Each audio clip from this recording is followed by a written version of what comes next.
इस कहानी के चौथे भाग में माहेश्वरी अपने व्यवहार में बदलाव लाई और शोभा की ध्यान से देखभाल करने लगी। महेश और शारदा ने राहत की सांस ली। कुछ समय बीत गया। एक दिन एक महिला जो ज्योतिष और भविष्य बताने का काम करती थी, माहेश्वरी के घर के पास से गुजर रही थी। जानो, अपना भविष्य और अपना आज सुधारो, सटीक भविष्यवाणी करती हूँ मैं। माहेश्वरी ने उसे देखा तो आवाज दी, अरे सुनो, इधर आओ, जरा आओ। वो उसके पास आई। जरा बताओ तो कि हमारे भविष्य में क्या लिखा है। आपका जीवन बहुत अच्छा है बीबी, आपका बेटा भी बहुत गुणी होगा, लेकिन एक छोटी सी समस्या है। उस लड़की की वजह से आपको समस्याओं का सामना करना पड़ेगा। सावधान रहिए, उस लड़की को भी आपकी वजह से परेशानी होगी। यही बताना था बस। अब पैसे दीजिए। उसकी भविष्यवाणी सुनकर माहेश्वरी डर गई। उसने उस महिला को पैसे दिए और उसे विदा किया। फिर अपने मन में, उस औरत ने ऐसे क्यों बताया?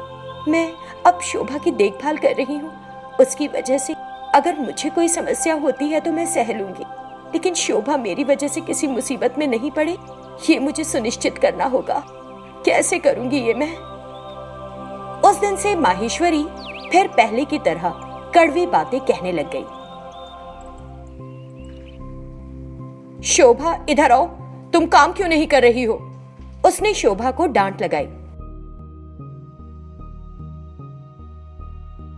क्या हुआ, तुम उसे क्यों डांट रही हो?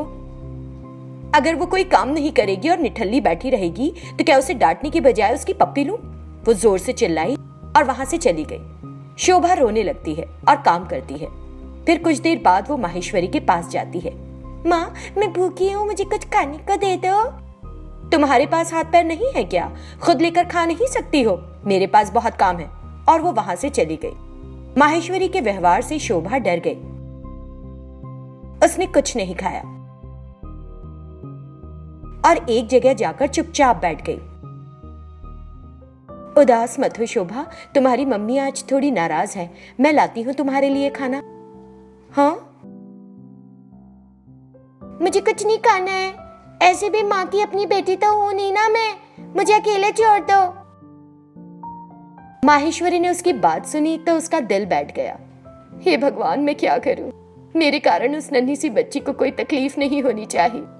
अगर शोभा अपनी शिक्षा के लिए बोर्डिंग में चली जाती है तो उस पर मेरी परछाई भी नहीं पड़ेगी, इसीलिए मैं ऐसे व्यवहार कर रही हूँ। वो रोती है। दूसरी तरफ शारदा माहेश्वरी के पास आई। माहेश्वरी, क्या हुआ? तुम फिर से शोभा से पहले की तरह रूखाई से क्यों पेश आ रही हो? ऐसा करने से तुम्हें क्या खुशी मिल रही है? तब माहेश्वरी ने शारदा को सब कुछ बताया। हे भगवान, क्या तुम इस जमाने में भी इन चीजों को मानती हो? ऐसा कुछ नहीं होगा, उसके कहे पर विश्वास मत करो। नहीं बुआ, मुझे अनुभव है इस बात का। मेरे जीवन में ऐसा बहुत कुछ घटा है जो मेरी कुंडली में लिखा था। ठीक है, फिर शोभा से बात करना बंद कर दो, लेकिन उसे डांटो मत, समझी? नहीं बुआ, प्लीज उसे किसी हॉस्टल में डाल दो। अरे ऐसा क्या हो गया है कि उसे हमें किसी हॉस्टल में डालना होगा? मुझे नहीं पता, लेकिन जब तक शोभा यहाँ रहेगी मैं ऐसे ही बर्ताव करूंगी। अगले दिन शोभा ने सारा काम किया, खाना भी बनाया और माहेश्वरी के पास गई। माँ, मैंने सारा काम कर लिया है और खाना भी बनाया है। आपने सुबह से कुछ नहीं खाया है ना? खा लो। वो खाना लाती है और माहेश्वरी को देती है। माहेश्वरी ने एक और मुंह में लिया और फिर जानबूझकर शोभा पर भोजन की पूरी थाली फेंक दी और बोली, छी, इस खाने का स्वाद कैसा है? तुमको किसने कहा था खाना बनाने के लिए? आइंदा रसोई में कदम मत रखना, वरना तुम्हारी वजह से सबको भूखा ही रहना पड़ जाएगा, समझी? ये कहकर वो वहां से चली गई। शोभा रोने लगी और फेंके गए खाने को चक्कर देखती है। खाने का जायका अच्छा होता है। मैंने ऐसे क्यों कहा? खाना तो बहुत अच्छा है। उसे बहुत दुख हुआ। दिन बीतने लगे। माहेश्वरी शोभा के साथ बद से बदतर व्यवहार करने लगी। शोभा ने शारदा से कहा, शारदा माँ मुझे हॉस्टल भेज दो।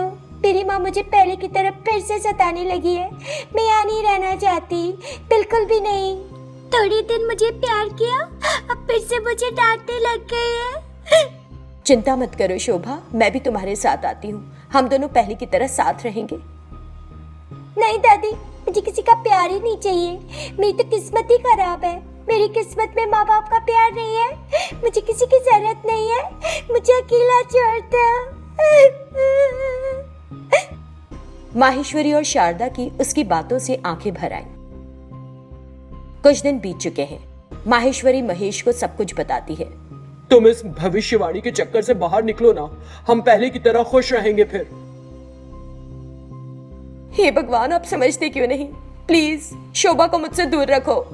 मैं एक बार कह चुकी हूँ और जितनी बार पूछेंगे मैं यही बात कहूंगी। शोभा सिर्फ उन आखिरी शब्दों को सुन पाई। मेरी माँ मुझे पसंद नहीं करती, यही कारण है कि वो कह रही है मुझे उससे दूर रखो। मैं खुद ही यहाँ से चली जाऊंगी, वही ठीक रहेगा। और वो घर छोड़ देती है। अगली सुबह शोभा दिखाई नहीं दी। उन सब ने बेहद परेशान होकर सब और उसकी तलाश की, लेकिन शोभा नहीं मिली। वे सब बेहद घबराए हुए थे।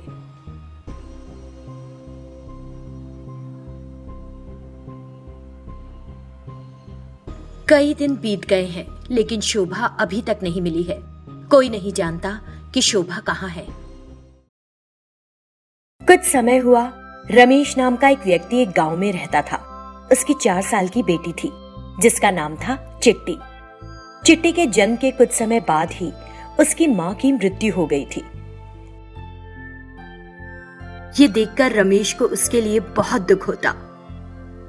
चिट्टी ने अपनी माँ को खो दिया है और उसे इतनी सी उम्र में अपने सभी काम करने पड़ते हैं। मुझे उसकी खातिर शादी करनी ही होगी। सिर्फ इसीलिए रमेश ने सरला नाम की एक लड़की से शादी कर ली। फिर उसने सरला से कहा, सरला, चिट्टी बहुत छोटी सी उम्र में अपनी माँ को खो चुकी है और अपने सारे काम खुद करने में बहुत तकलीफ उठाती है, इसलिए मैंने फिर से शादी की है। तुम्हें आगे बढ़कर उसके लिए माँ की जगह अपनी देखभाल से भरनी होगी। सरला ने हाँ में सिर हिलाया। एक ही साल में सरला ने भी एक बच्ची को जन्म दिया और अपनी बच्ची के आने के बाद वो जैसे चिट्टी के बारे में भूल ही गई। उसने उसकी परवाह करनी बंद कर दी। इस तरह 5 साल बीत गए। जब रमेश घर पर नहीं होता, सरला चिट्टी से एक दुश्मन की तरह बर्ताव करती। एक दिन वो अपनी बेटी को खाना खिला रही होती है कि चिट्टी वहां आ जाती है। माँ, मुझे कुछ खाने को दे दीजिए, मुझे भूख लगी है।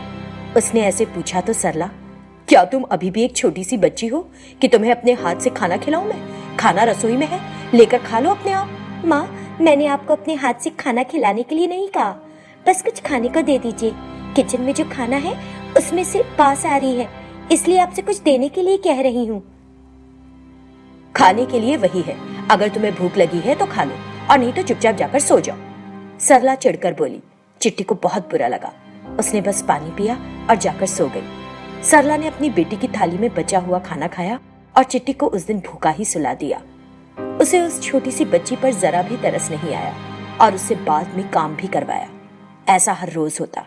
शाम में जब रमेश घर पहुंचता, चिट्टी उसे देखकर सब भूल जाती और चहकने लगती और रमेश को उसे देखकर लगता कि सब ठीक है। इसी तरह समय बीतता जा रहा था। एक दिन, सरला, मैं ऑफिस के काम के लिए दिल्ली जा रहा हूँ। तुम बच्चों का ध्यान रखना। मुझे लौटने में 3 महीने लग जाएंगे। सावधानी से रहना। रमेश चला जाता है। अगले ही दिन सरला, अरे चिट्टी, यहाँ आओ जरा। चिट्टी बाहर आती है। देखो यहाँ कितनी धूल है, इसे साफ करो और फिर जाकर सभी बर्तन धो लो। तुम्हें कभी लगता ही नहीं कि मेरी मदद कर दो घर के काम में? माँ, 2 दिन बाद मेरी परीक्षा है, मुझे तैयारी करनी है। तुम पढ़ाई करके कलेक्टर बन जाओगी क्या? अब जाओ और मैंने जो कहा है वो करो। सरला की डांट के आगे चिट्टी कुछ नहीं कह सकी और उस जगह को अपने नन्हे हाथों से साफ किया। वो थक चुकी थी तो जाकर अपने कमरे में बैठ गई। सरला ने उसे देखा तो, क्यों महारानी की तरह बैठकर आराम कर रही हो? बर्तन साफ नहीं किए? कौन साफ करेगा? क्या तुम्हारे पापा आकर करेंगे साफ उन्हें? वो जोर से चिल्लाई। मैं अब काम नहीं कर सकती माँ, मैं बहुत थक गई हूँ। बर्तन आप मांज लो ना प्लीज। अगर मैं तुम्हें कोई काम बताऊंगी तो तुम वापस मुझे ही करने को कहोगी क्या? बेशर्म लड़की। उसने चिट्टी को गाल पर चांटा लगा दिया। चिट्टी रोने लगी और चुपचाप बर्तन साफ करने चली गई। इसी बीच सरला के फोन पर रमेश का कॉल आता है। हाँ बताओ, पहुंच गए दिल्ली तुम आराम से? हाँ, मैं आराम से पहुंच गया। बच्चे क्या कर रहे हैं अभी? छोटी बेटी खेल रही है और चिट्टी अपने कमरे में पढ़ाई कर रही है। सरला ने सफेद झूठ बोला।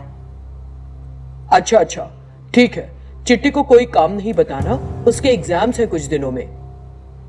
मैं एक छोटी बच्ची से काम करने के लिए क्यों कहूंगी भला? मैंने अभी अभी सारा काम निपटाया है। बाहर आई और फोन बज उठा तुम्हारा। ठीक है, एक बार चिट्टी को मोबाइल दे दो, मुझे बात करनी है उससे। सरला डर जाती है कि चिट्टी ने सच कह दिया तो। बाद में कर लेना, वो पढ़ाई कर रही है अभी। एक बार उसे बुलाओ, वो मुझसे बात करने के बाद फिर से पढ़ाई कर सकती है। जाकर उसे फोन दे दो जरा। ठीक है, होल्ड करो, बुलाती हूं। सरला ने म्यूट पर किया। अरे चिट्टी, जरा इधर आओ। बर्तन धोना छोड़कर चिट्टी वहां आई। बताओ माँ। तुम्हारे पापा हैं फोन पर। मैंने उनसे कहा है कि तुम पढ़ाई कर रही हो। तुम भी यही बताना, वरना याद रखना मैं खाना नहीं दूंगी तुम्हें। उसने चिट्टी को डराया। चिट्टी ने फोन लिया। जल्दी से घर आ जाओ पापा, मुझे याद आ रही है आपकी।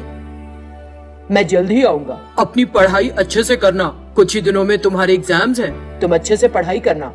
ठीक है पापा, मैं अभी तक पढ़ाई ही कर रही थी। अगर तुम्हें कुछ भी चाहिए तो अपनी माँ से कहो। जी पापा। उसने कॉल काट दिया। ठीक है, जाओ और बचे हुए बर्तन धो जल्दी से। इस तरह उसने चिट्टी से काम करवाना जारी रखा। एक हफ्ता बीत गया। एक दिन जब सरला कहीं बाहर जा रही होती है, वह अचानक फर्श पर फिसल जाती है और उठ नहीं पाती। कोई मुझे उठाओ जरा। वो जोर से चिल्लाई। तुरंत चिट्टी ने उठने में उसकी मदद की। क्या हुआ माँ, तुम नीचे कैसे गिर गई? पता नहीं कैसे चलते चलते फिसल कर गिर गई। मुझे दाहिने हाथ में बहुत दर्द है। तो मैं डॉक्टर लेकर आती हूँ। वो झट से डॉक्टर के पास गई और डॉक्टर को साथ लेकर आई। डॉक्टर ने उसका हाथ चेक किया। आपके हाथ में फ्रैक्चर है। 30 दिन तक हाथ को पूरा आराम देना होगा, हिलाना भी नहीं है। डॉक्टर ने उसके हाथ में प्लास्टर बांधा। सरला डॉक्टर की बात सुनकर डर गई। डॉक्टर वहां से चले गए। हे भगवान, ये क्या हो गया? अब मैं अपना काम कैसे कर सकूंगी? मैं आपके लिए हूँ माँ, आप चिंता मत करो। उस दिन से चिट्टी ने सरला की देखभाल की, उसके सारे काम किए, अपने हाथों से उसे खाना खिलाया। सरला को चिट्टी का उसके प्रति प्यार देखकर अपनी गलती का एहसास हुआ। एक दिन जब चिट्टी उसे अपने नन्हे हाथों से खाना खिला रही थी, सरला की आंखों में आंसू आ गए।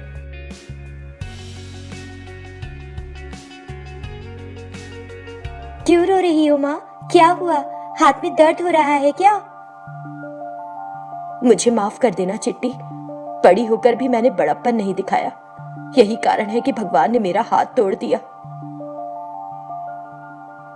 माँ, वो सारी बातें मत सोचो। मुझे तुमसे कोई शिकायत नहीं। भगवान तुम्हारा हाथ ठीक कर देंगे। जब रमेश को सरला के बारे में पता चला। अपना ध्यान रखना सरला, छुट्टी मिलते ही आऊंगा मैं। कोई बात नहीं, यहाँ मेरी बड़ी बेटी मेरी अपनी माँ की तरह मेरी देखभाल कर रही है। तुम्हें आने की जरूरत नहीं है। रमेश उसकी बात सुनकर हैरान रह गया। दिन बीत रहे थे। बिना हारे चिट्टी ने सरला की बड़े दिल से सेवा की और सरला के ममत्व को जगा दिया। अब वो उसकी सच्ची माँ बन गई थी।